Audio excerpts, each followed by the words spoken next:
To protest पे पाबंदी लगाई गई है। और तीसरा जो सबसे अहम मसला है जबरी गुमशुदगियाँ है, फेक इनकाउंटर्स है, उनके खिलाफ हम यहाँ पे आए हुए हैं। उनके खिलाफ अगर बलूचिस्तान में कोई बोलता है तो उनके खिलाफ जो है ना प्रोपेगेंडे किए जाते हैं, उन्हें दहशतगर्द तंजीमों से जोड़ा जाता है, उन्हें दहशतगर्द तंजीमों की प्रॉक्सीज कहा जाता है। और हम यहाँ पे पिछले 22 दिनों से हमने कैंप लगाया हुआ है। हमारे कैंप लगाने का भी मकसद यही है कि बलूचिस्तान में जो ह्यूमन राइट्स वायलेशन हो रही है उसके खिलाफ पाकिस्तान भर की जो अवाम है, जो लोग हैं, वो बोले, आवाज़ उठाए। लेकिन पिछले 22 दिनों से हमें यहाँ पे मुख्तलिफ तरीक़ों से हरासा किया जा रहा है, हमें उठाने की कोशिश की जा रही है।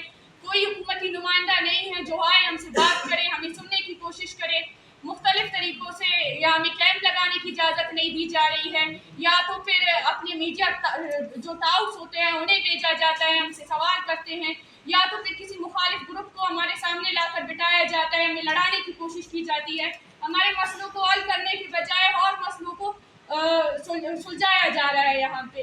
तो मैं आप सब लोगों से दरख्वास्त करती हूँ कि आप लोग यहाँ पे जितने भी लोग बैठे हुए हैं, आप लोग आए, हमारी आवाज़ बने। क्योंकि मुझे लगता है कि पाकिस्तान में अगर एक अदारा यहाँ पे बचा हुआ है अभी तक जो बलूचिस्तान में होने वाले ह्यूमन राइट्स वायलेशन पे बात कर रहा है, तो वो आप लोग हैं, यहाँ पे बैठे हुए लोग हैं। तो हम आए भी हुए हैं आप लोगों के लिए। आप लोग क्या आप लोग आए, हमारी आवाज़ बने और हमारे खिलाफ जो जुल्म और जबर हो रहा है उसके खिलाफ जो है ना अपनी रियासत और रियासती अदारों को कहे कि हमारे खिलाफ जो जब है, जो जुल्म है, उसे बंद करे। और जो मेरी बहन है डॉक्टर नारंग बलोच, उनकी बाकी जो